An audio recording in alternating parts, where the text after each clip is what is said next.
Generations was founded in 1991 when Kathleen Reynolds saw a way to prevent sexual abuse by helping neglected and at-risk adolescent boys overcome abusive behavior and break the cycle of abuse.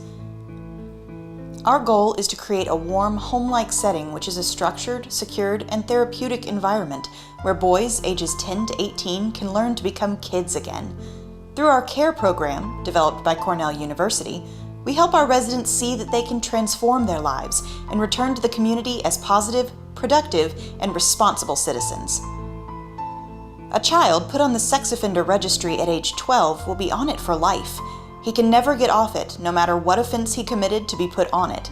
From that moment on, the child will be branded a sex offender and never have the opportunity to live to his full potential. Generations is here to step in, to rehabilitate that child, to show him how to become a productive member of society, to correct his sexual abusive behavior, and to ensure that the cycle of abuse ends with him. Generations is the only organization in South Carolina that provides specialized care for boys from every county in the state. In 2017, Generations provided care for over 100 young men. To date, Generations has helped over 950 boys transform their lives. With a success rate of around 98%, we provide the unique environment troubled children need for a true second chance. That's 950 boys who would have been abandoned by society or lost in the juvenile justice system that are now responsible, productive members of society who will never again be a perpetrator of sexual abuse.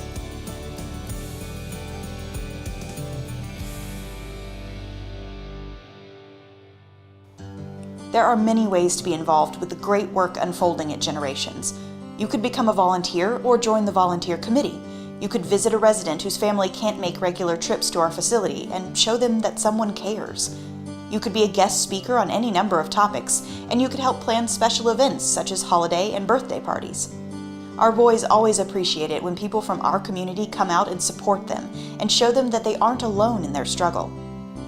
One of the easiest and most impactful ways to be involved is to donate. Changes to child welfare in South Carolina during the past year provided additional challenges to an already underfunded system of care, yet Generations has been able to continue to provide the same high level of services due to fiscal responsibility and a loyal base of volunteers and donors.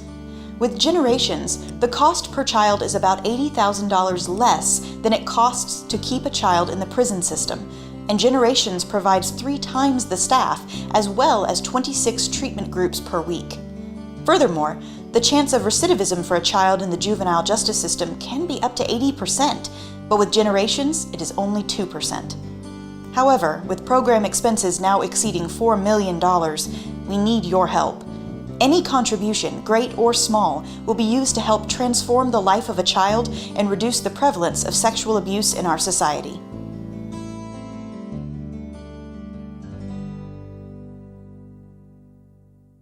Welcome everyone for being here. We're so excited to start today.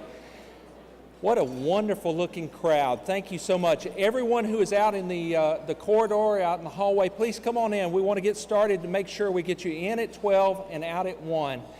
I'm sad to say that the Attorney General is running a little bit late. There was a bad wreck on the freeway from Columbia to here, so he's going to be a few minutes late. So I'm going to go ahead and start by saying thank you for being here.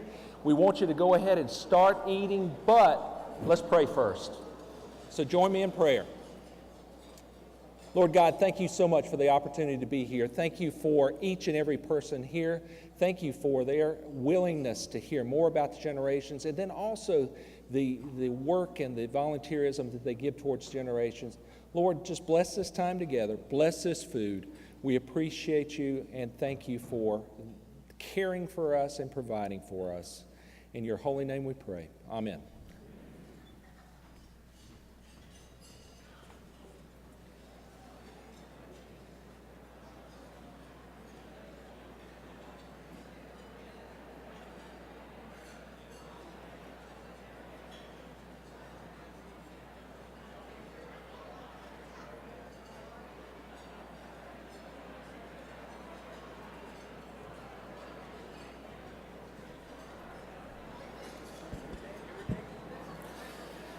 Good afternoon. Good afternoon.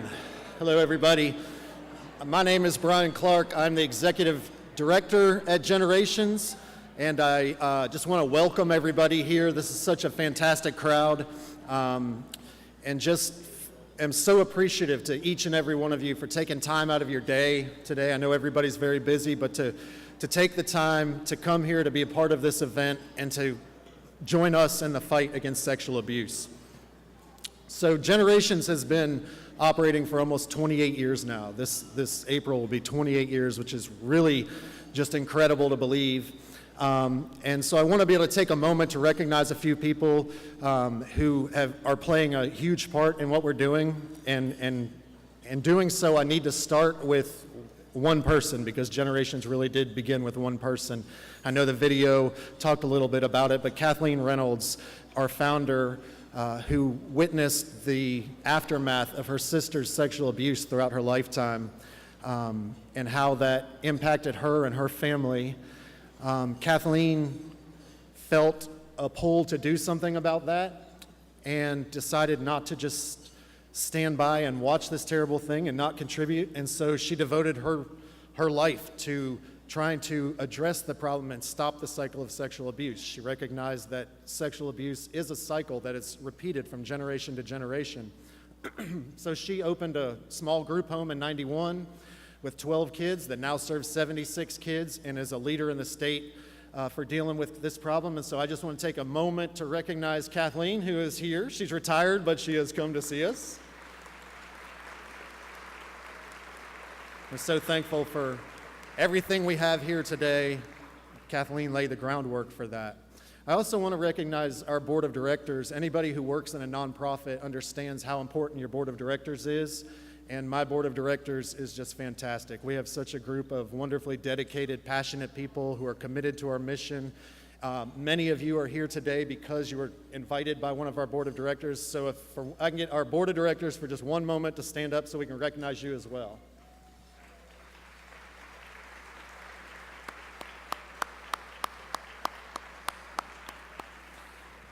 Okay, and I have one more group of people that I would like to stand, and then I promise I'm not going to have any more up and down. Everyone who is seated at tables 1 through 17.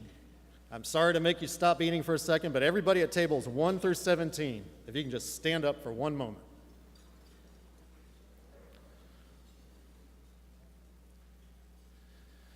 All right, so in this country, it's estimated about 1/5 of the people who live here, who are in this country, are victims of sexual abuse.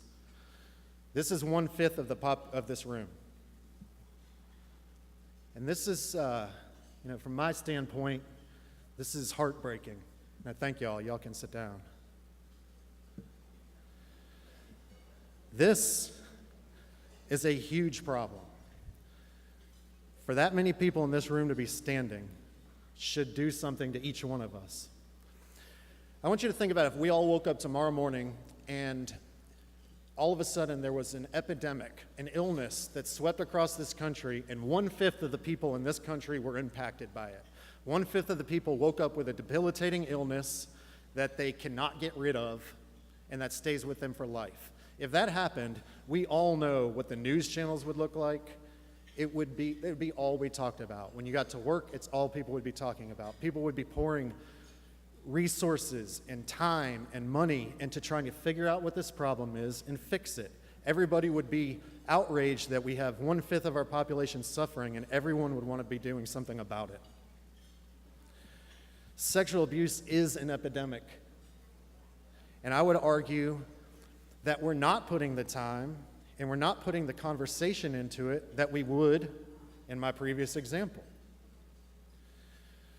That's why we're here. Because we don't have the resources to do this on our own. We're not reimbursed at a rate that can help us to cover the services that we're providing. And we're ignoring such a humongous portion of our population when there's something we can do about it. That's what's so maddening to me, is that I know we can do something about it. Generations has been proving that for 27 years. We talk about our 98% outcomes, our 98% success rate. And we have been working for the past few months on a new outcome study. We have a lot more access to the public records are much better now, and so we're able to put more time and effort into an outcome study that is proving to hold true. We're going to, as soon as we're finished with our results, we're going to release a newsletter next week, or at the end of this month, which will detail our latest outcome study, where we have 27 years of data that is going to back up what we've been saying all along, which is we can be successful with these kids. What it's going to take is everybody coming to the table.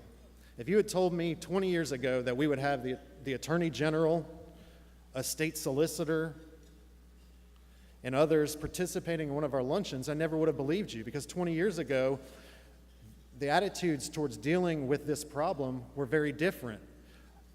You had liberal, freer thinking people wanting treatment, and you had another group of people who want punishment and accountability. And what we've learned is that you can have accountability and rehabilitation at the same time. Generations is proving it. But what has to happen for that to be a success is for all of us to come together. The same way we would if this virus swept the country, we would all come together, put our minds together, put our resources together, and fix the problem. And we can do that now. We have a room here full of wonderful people with tremendous talents and resources available. You all know people who have tremendous talents and resources available to help this problem. And 1/5 of those people are victims themselves. This is a problem everybody can get behind, but it's not going to be solved until we all get behind it. And so I'm asking you to open your minds today and to think to yourself, is it acceptable for that many people to stand in this room? And what can you do about it? Please help us to join this fight, and let's all sit down at this table together. Thank you. The kids that are referred to us are all involved in some type of sexually inappropriate behavior. However, almost all of them have also endured some kind of trauma in their lifetime that has led to them making some poor choices. So they come to us to work on understanding why they made those poor choices and how to make better choices in the future. While the kids are here and they're working on their trauma work, if there is a situation that they disclose or discuss about a family member in a home that they may be going back to, we work with a referring agency to make sure when they leave us, they're going into a safe environment so that they can be successful and make good choices moving forward in the future. We have a level system, and all the kids work within a level system, and they each have an individual care plan that helps them to figure out what goals and tasks they need to meet in order to earn their levels. And each level comes with additional responsibilities as well as additional privileges. And it's a way to help the kids have something to motivate them, but also some rewards for good work and positive efforts.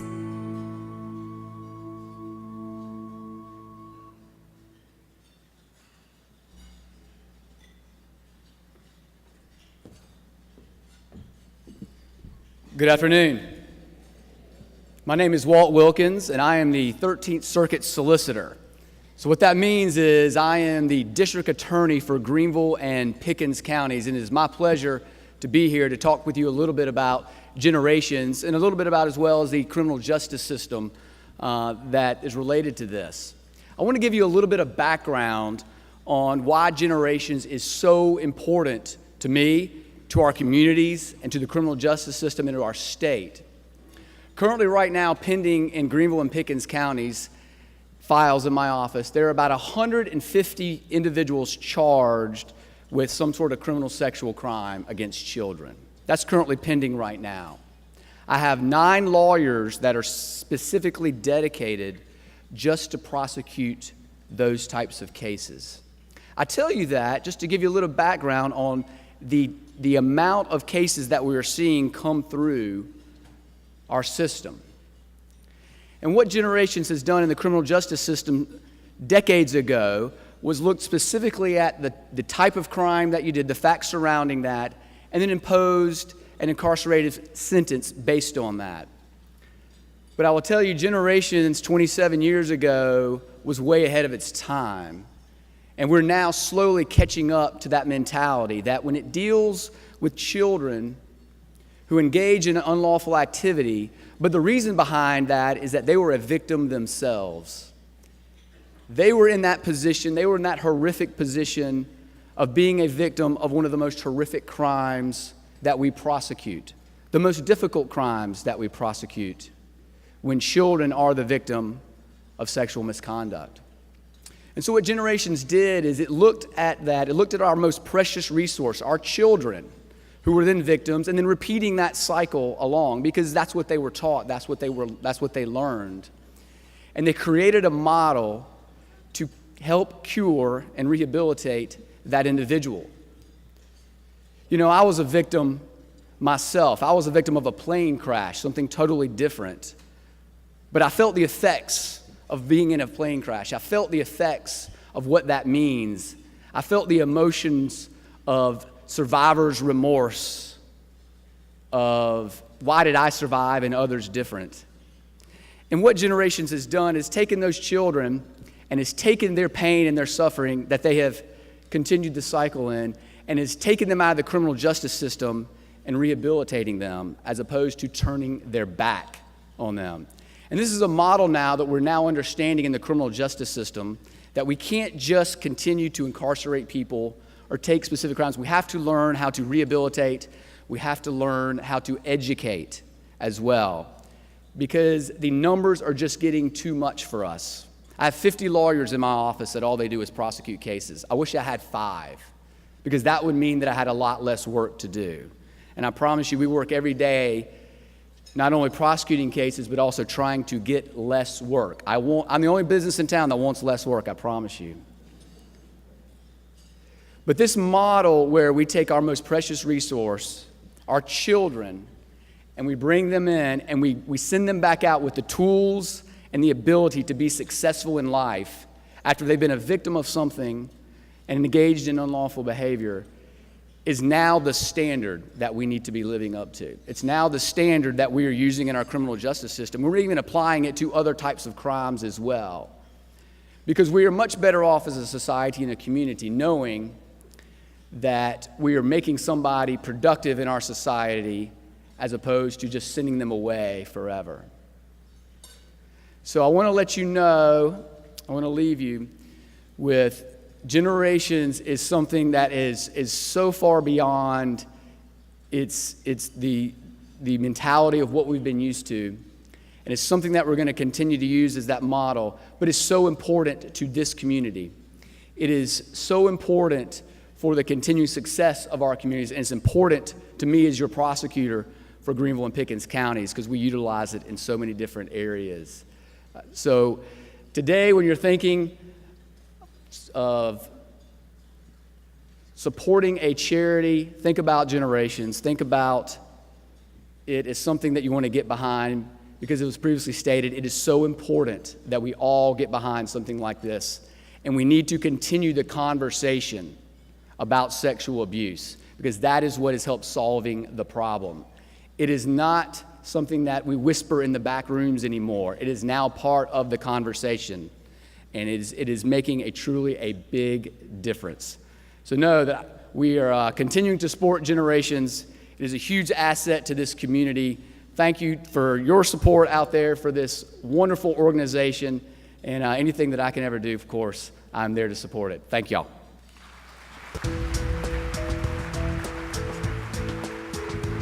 We work with teenage boys who have struggled with issues with sexually aggressive behaviors.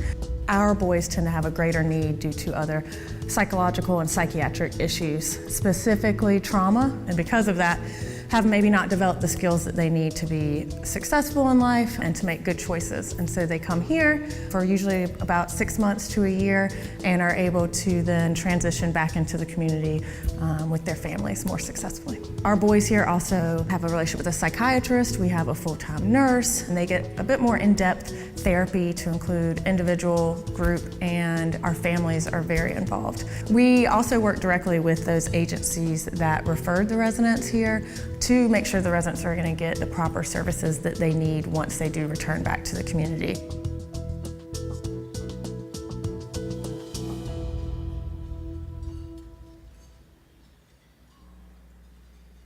Good afternoon.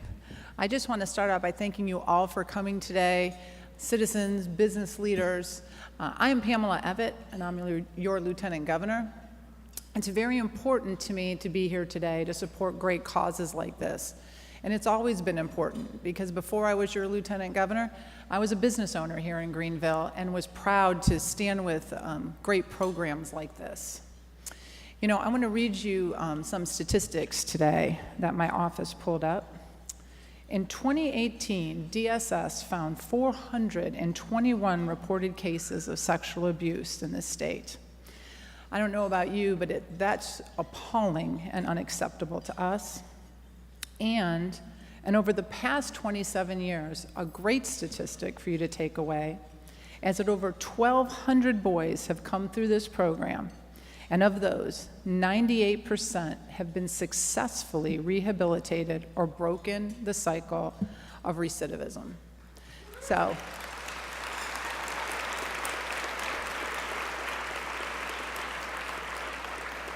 I hope that makes it easier to dig deep and know that you're doing something great for this community.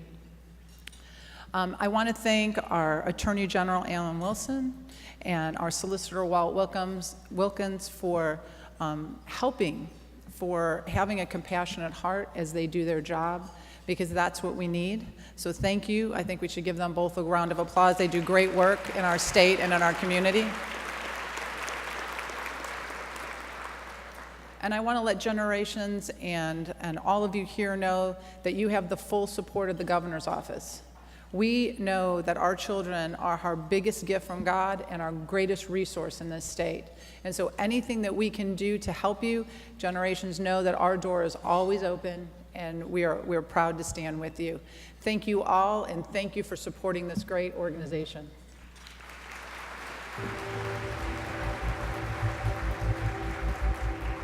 We wasn't very a close, tight-knit family.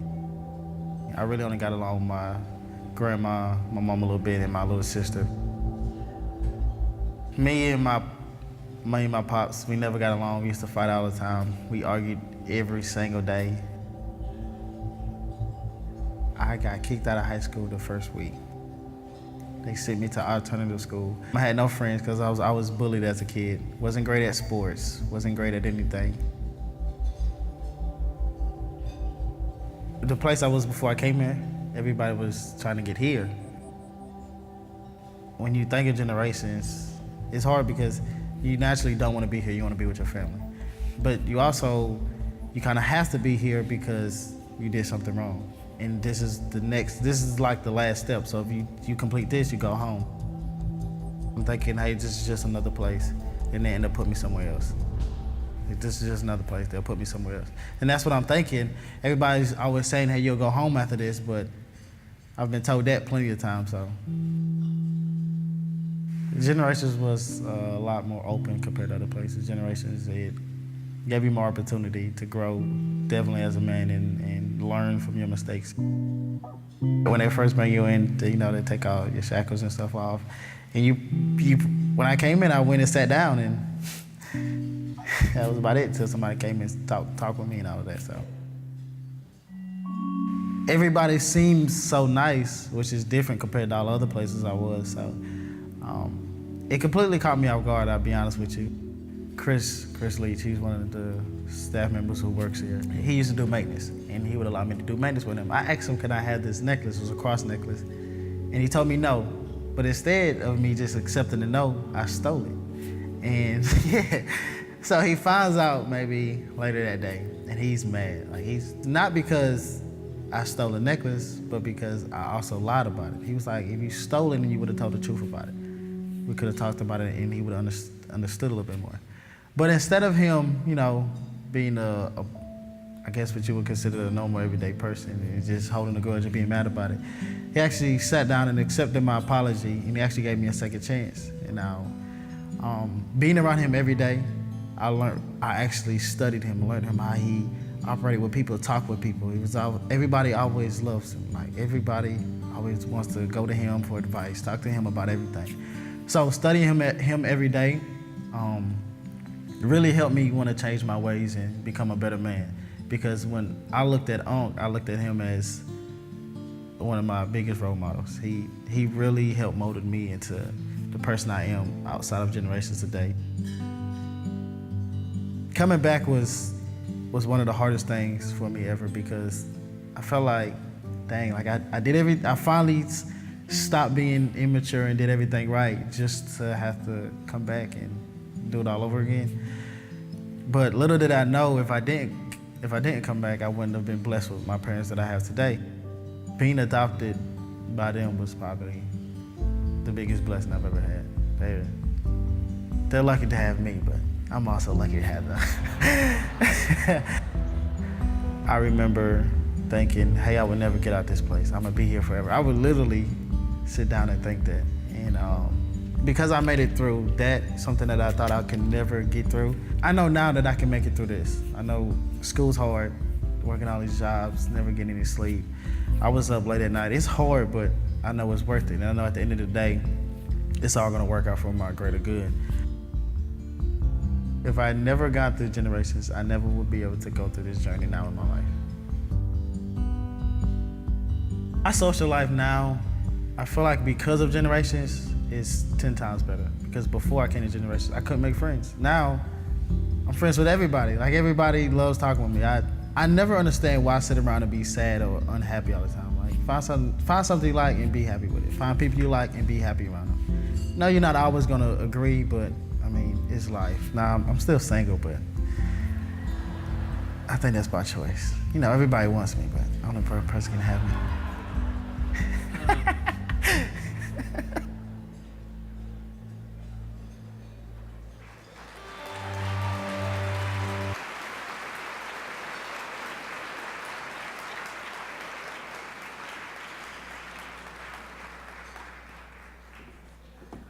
Thank you.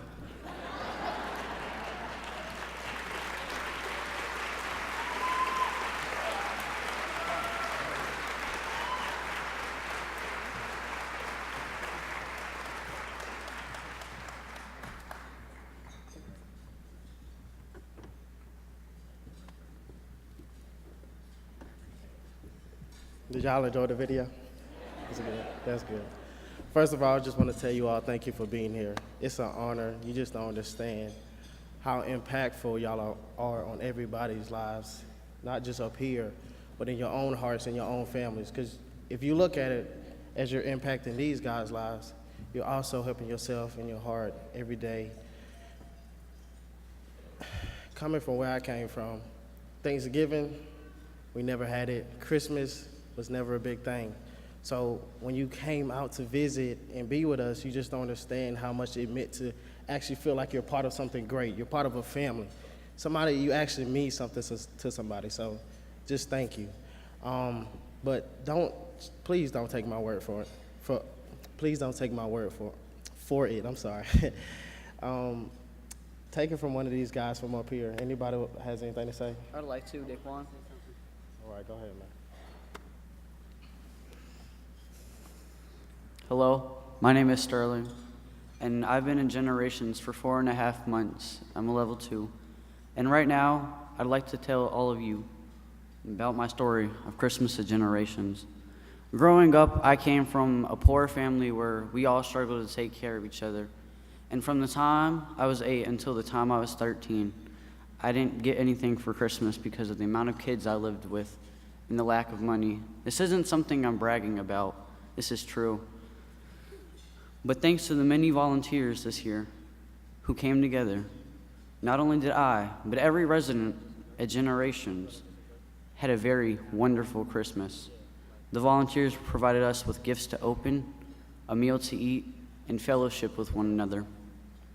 My favorite part about the Christmas this year at Generations was that the volunteers worked so hard to give us such a special day. And I'd like to take this moment now to thank every one of you, even the ones not in this room, but everybody sitting here in front of me. I'd like to thank you, those that have went out of their way to help us and make us feel that somebody cares about us, those who want us to have a bright future, and those that wanted to help bring happiness to those in need. Thank you.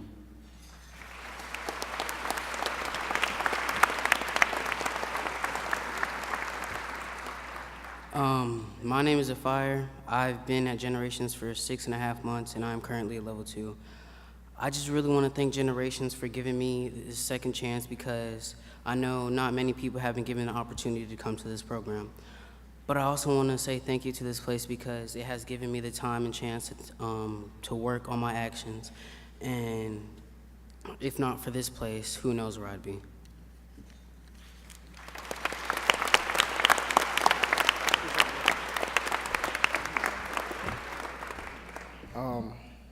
To end it on one note, because of Generations and the love, I just want to tell Generations and you all thank you, because if it wasn't for volunteers, I wouldn't have been adopted by my wonderful parents.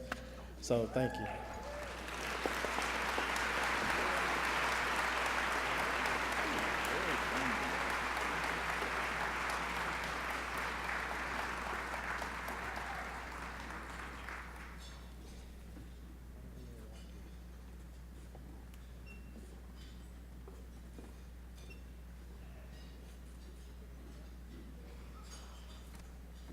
I'm sorry, I forgot one part.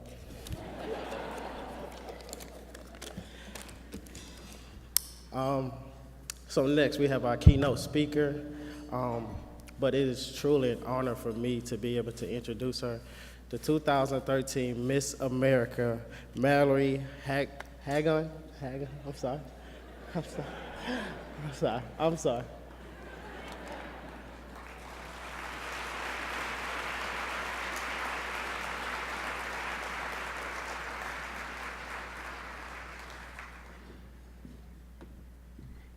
Thank you very much. It's actually my honor to have been introduced by you. I very much appreciate it. I don't know why you're single, but hopefully we'll get that figured out here soon. I first and foremost want to say thank you so much to the Board of Directors and Scott specifically for bringing me here. It has been an honor to get to know the program that is Generations and to have the hospitality that is Greenville. So thank you all for bringing me here. And before we get started, I want you all to take a moment, perhaps close your eyes if you'd like to, and think about the different organizations you're a part of, your church community, if you have one, your friends, your peers, your children, their friends, their peers. Think about how many lives you interact with and touch on a daily basis. And if you are a part of organizations or a church, how many lives those organizations and churches touch on a daily basis? And how important an act of kindness or a kind word has, how important that is to the people that surround you, and the ripple effect that that can have on a day. Think about it. You can be in the worst mood. Someone walks past you, love your shoes, you have a nice smile. It can transform the rest of your day. It has a ripple effect on your life, certainly on your day, maybe your month, maybe your whole year. But that ripple effect can work in a negative way too, right?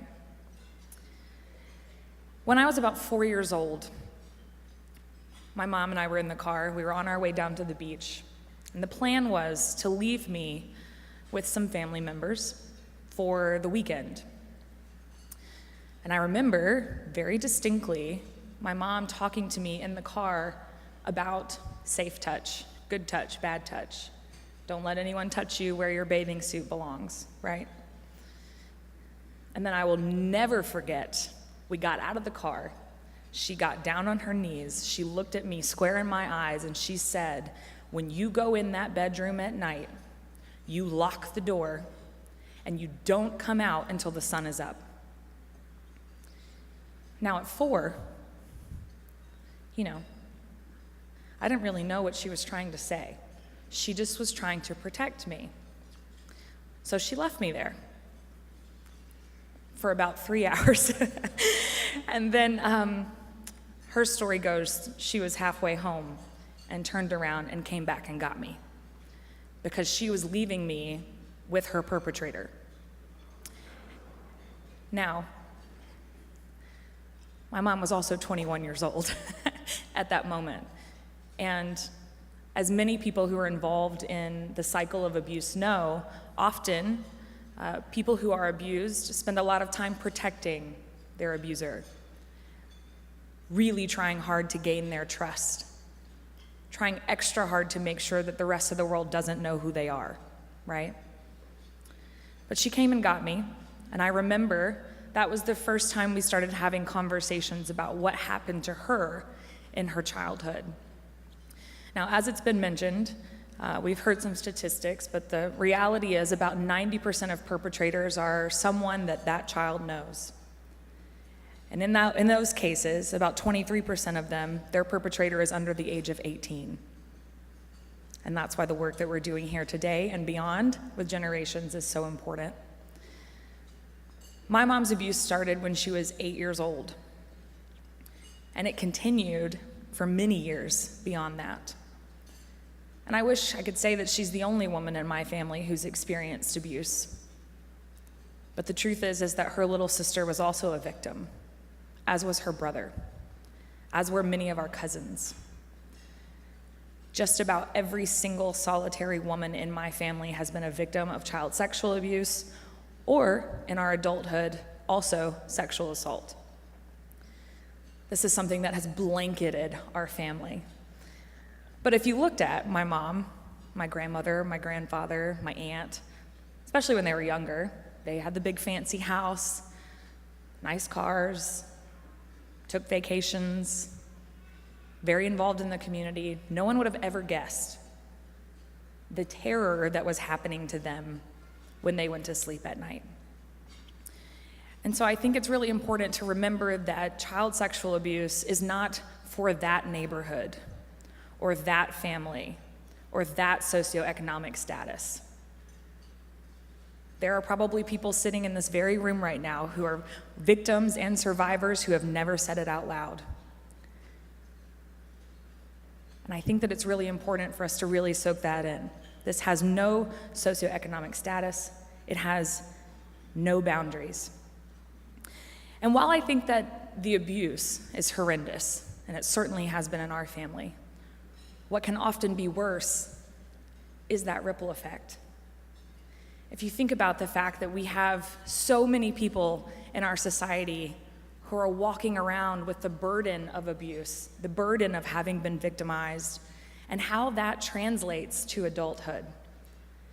Whether it's PTSD, depression, anxiety, substance abuse, promiscuity, teen parents, in my case.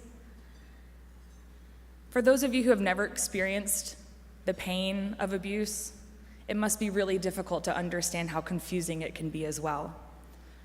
When we talk about children who have been victims of abuse, what we often don't talk about is the fact that many of them don't come forward, don't discuss it, because they are confused by it. To be very frank, I'm sure many of us also remember our very first sexual encounter or experience. Kids are confused by that experience. They don't understand how something can be painful and yet also feel good. And that's a part of this conversation that we don't have often enough, but it's one that's incredibly important. So that ripple effect that I'm talking about, from that pain and confusion, from adults who are walking around in our society who do experience depression, anxiety, substance abuse, all of those things, well, that doesn't just impact them, right? That impacts the work that they do at their job. That impacts the intimacy that they feel with their partner. That impacts their children. When I was in high school, my mom and my uncle, we have one of those families at Thanksgiving, got in a really, really big argument about their childhood and about their abuse. I just remember coming home from school. My mother is crouched in a corner in our living room. She is hysterically sobbing. And for 2 straight years, while I was in high school, that's the picture of my mother that I have. So depressed that she didn't want to go to work. so depressed that she didn't want to make it to my school functions, so depressed that it was just kind of me and Dad waiting around trying to figure out what exactly are we supposed to do here. Now fast forward, thank goodness for good therapy and for a supportive family. My mom did get better. But I was competing in the Miss America organization, and I started competing in the Miss America organization when I was 13. I was going into my last year of competition, and in the Miss America organization, we are all national and local ambassadors for Children's Miracle Network hospitals, but all of us also have something that we champion for as individuals. Throughout my time in the program, I was an arts education advocate. I worked with young people on body positivity and self-esteem. But I was 23 years old, going to Miss America, or going to Miss New York, rather, for the last time, and I just kept thinking, like, I'm not doing enough. I'm not having enough of an impact. What should I be talking about? What is impacting our society in a way that really matters?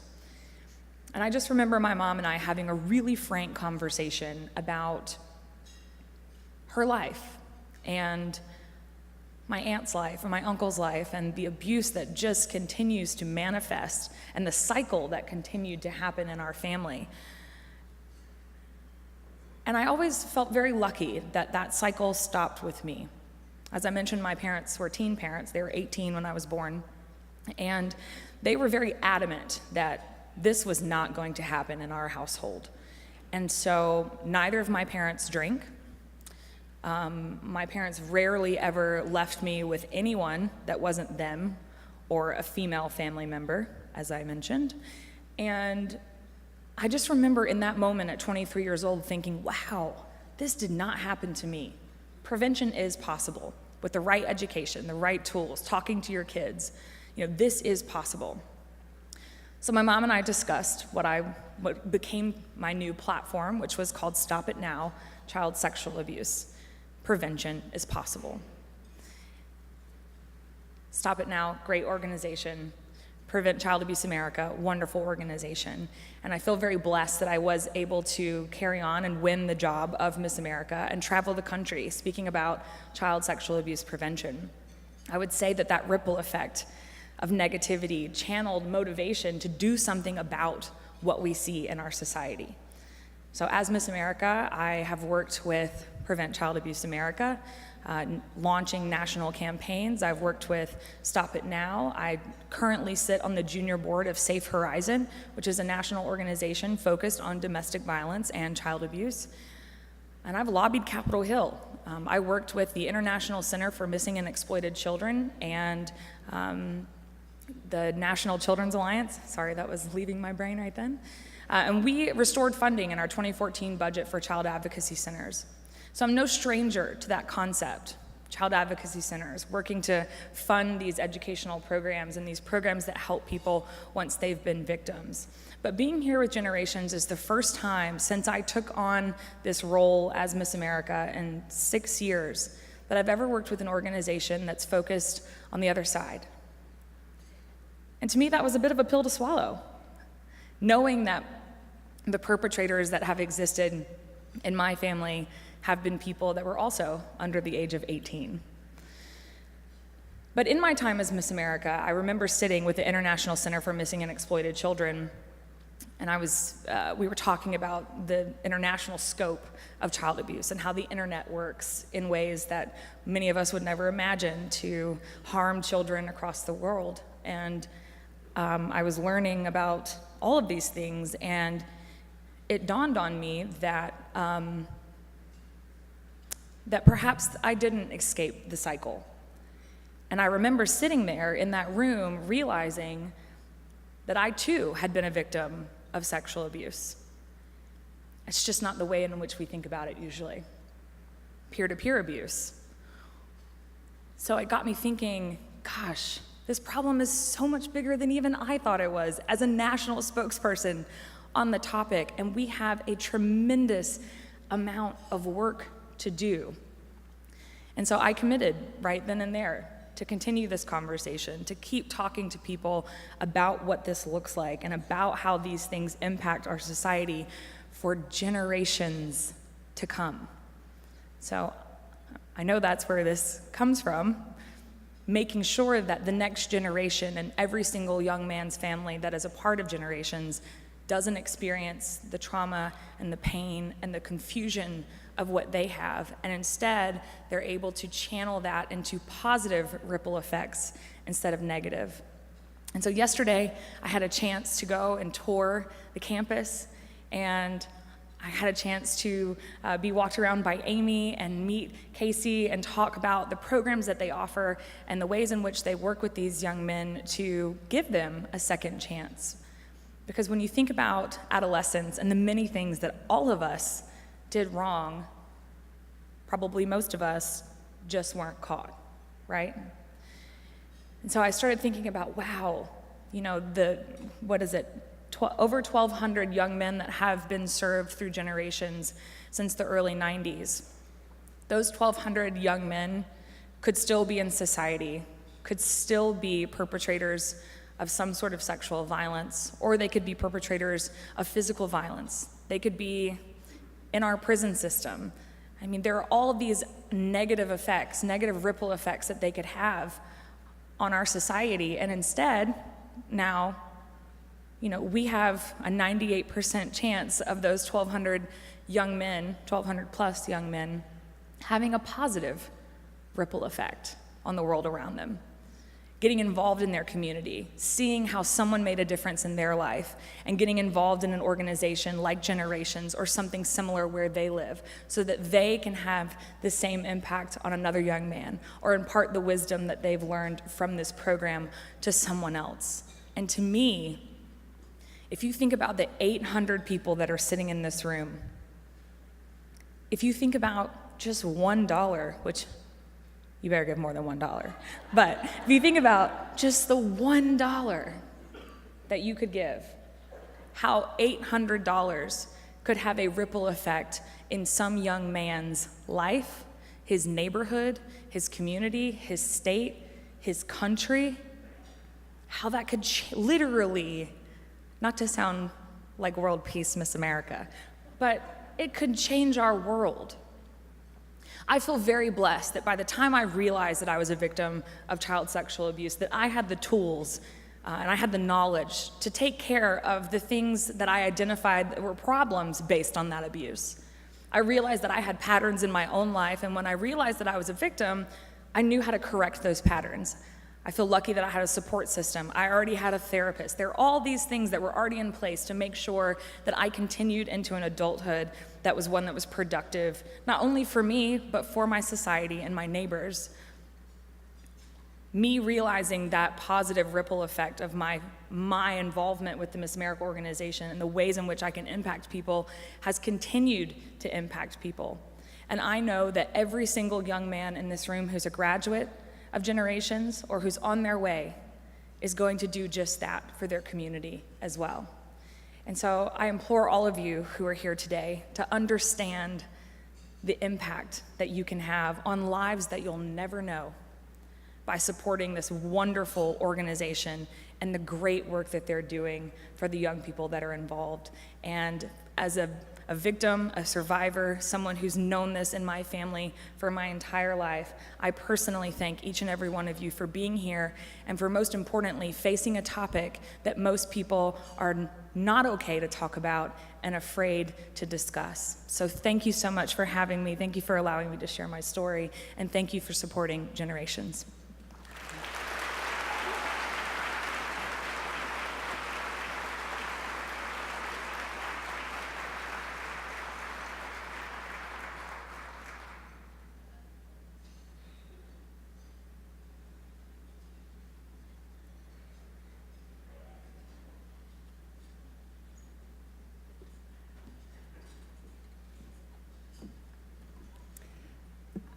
Wow.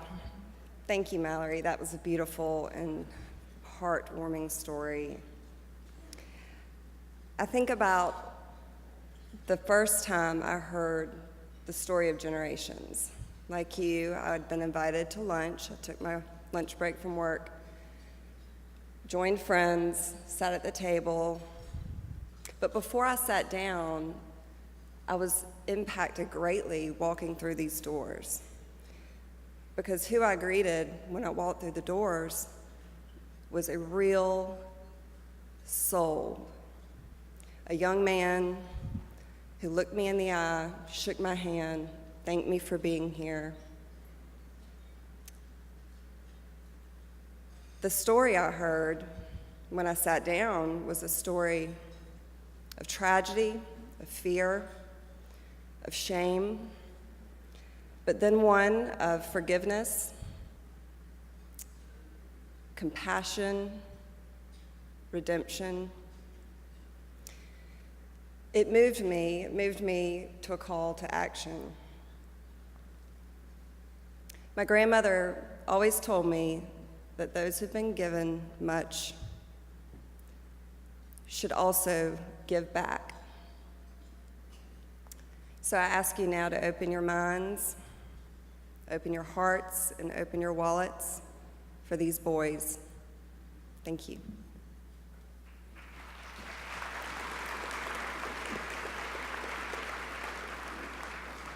Thank you, Brandon. I've been on the board here for about 5 years, and the more involved I get, the more involved I get. I mean, I don't know exactly what to tell you. It just is one of those things where the Spirit does move you. When you see the boys, you see the successes, you see that they're children that have been robbed in so many instances of their childhood. As a board, I think that we have several charges, and to me those charges are education. We need, while we have the boys in our care, the boys with whom we have been charged to help, we need to provide them the best education that we can. And all three of the things that I'm going to speak to here are integrated. They interrelate.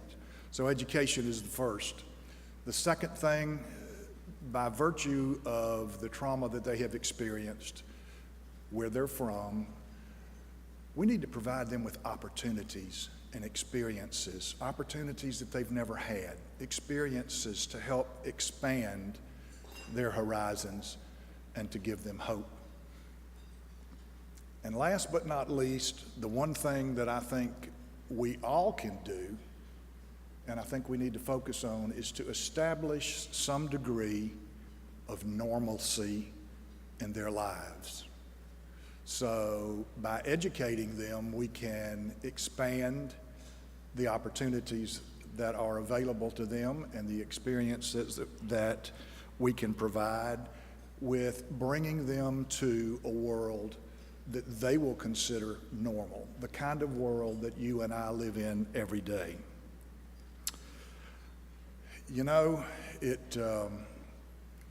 we're at that point, and it is our responsibility, for me and for Brandon, to ask you to help us. We need your help. We need your help to help transform these boys. We need your help to help give these boys hope.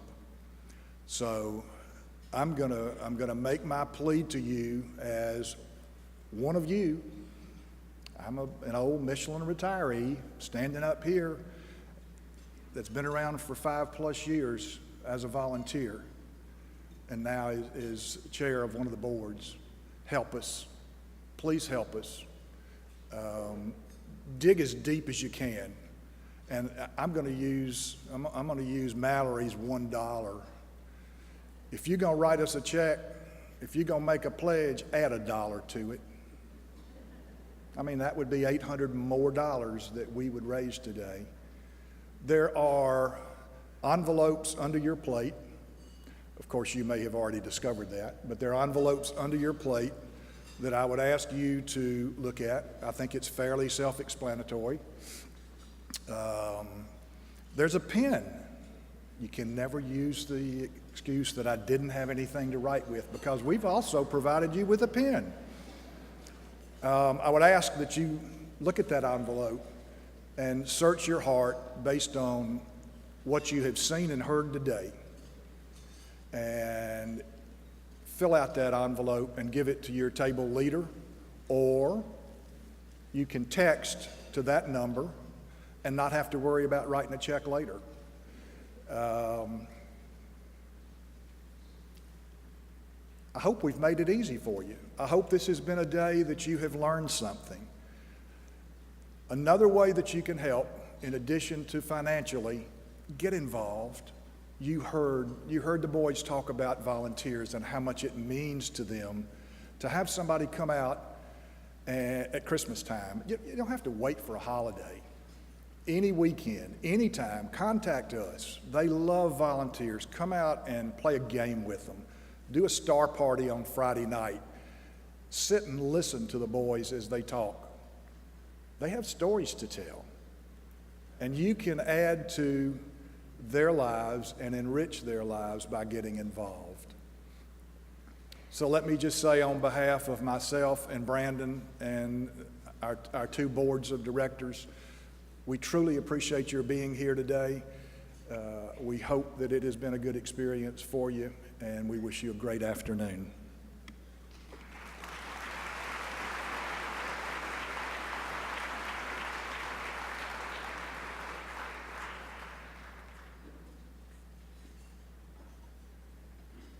So what an absolutely wonderful day. What a great way to spend a lunch. Thank you so much for being here. I am so excited to have our Attorney General here with us. He was able to get through traffic and join us. So I want to say a couple of things, and then the Attorney General is going to close us out today. But if you would, please leave those envelopes on the table. If there's a green envelope, a large green envelope, please put those envelopes in the large green envelope, okay? Your gifts help us to provide for these kids every year. They are significant, and you make a difference. So please give, and please give generously. We need you. We need your help. The table captains, if you would like to have the middle arrangements, please take those with you. We'd love for you to have those. I think it's 3 separate pieces, so it's a little hard to carry. Take what you'd like to have, or fight over it if you want to. But anyway, thank you so much. Our Attorney General, Alan Wilson.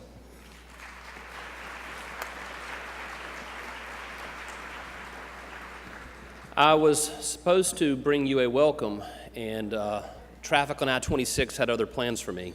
But I want to thank Scott for the invitation. I want to thank Generations for having me here. Rest assured, folks, one of the first lessons I learned in my life in public service is that you never stand between people and eating or people and leaving. And so I know that I'm standing between you and getting up and walking out of here, so this will be very brief. But I want to thank everyone here today, particularly Mallory. I didn't get a chance to talk to you before your remarks, but what a powerful story. Thank you for using your platform and your success in your life to tell a story that a lot of people would be ashamed of, and that is amazing. And I think that is so important that we encourage people who have a story to tell that story in whatever platform they are given. I want to thank Solicitor Walt Wilkins, my good friend, and our Lieutenant Governor, Pamela Evett. Thank you all for being here. Thank you for your leadership. I'm going to tell a very, very brief story, under 90 seconds, and then we'll wrap it up. Many years ago, when I was a line prosecutor in the Attorney General's office, I was prosecuting a case. And this is a case that I've talked about frequently as I travel the state, because it was a powerful moment in my life that exemplified why I do what I do and why you should all do what you're doing here today. The case involved a young woman who had been sexually molested over a period of 4 years. I think she was about 12 to 15 years old. She eventually came forward, and that case eventually went to trial by the time she was 19 years old. I was the prosecutor assigned. There was another prosecutor assigned to the case, and we had a team, and we took that case to trial. It was a very difficult case because the facts were very bad, meaning that they were very hard to listen to. But after a pretty lengthy trial, the individual was convicted by the jury, and the judge rendered a sentence of 18 years. As he was being led out of the room, the young woman was standing beside me, trembling, and she started to cry. I leaned over to her and I said, "Why are you crying? I thought this is what we worked so hard for." And before I tell you what she said, it's important for you to know that the man who had hurt her was not only a retired police officer, but was the girl's grandfather. And during the 4 years of abuse, he would say things to her like, "No one's going to believe you because I'm a cop and you're a kid." He would say things like, "All I need is one juror to believe me. You need all of them to believe you, and I walk." Or, "They'll take you away. You'll destroy the family." And so this young girl kept her mouth shut. But eventually she found the nerve to say something, and it resulted in his conviction and incarceration. I tell you that story because it was when we were walking out of the room, I asked her, "Why are you crying?" And her reply to me is what I want you to walk away with. She says, "Alan, I'm not crying because I'm sad. I'm crying because I'm happy. You see, for the first time in my life, I'm not a victim, I'm a survivor."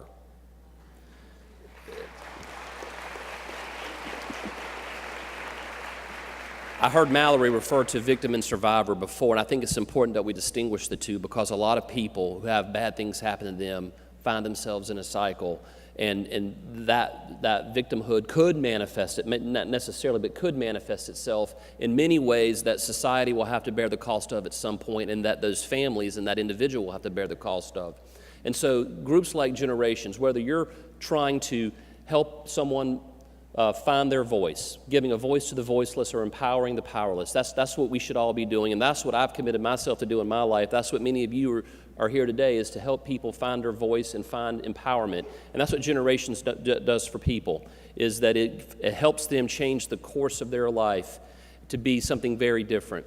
And so I want to thank you for being here today, and I'm going to leave you with this saying: "So the twig bends, the mighty oak grows." Generations is helping these twigs bend so that they grow in the right direction and become productive members of society. And I want to thank Generations for their commitment to that. And I want to thank all of you for supporting them. Thank you, and God bless you.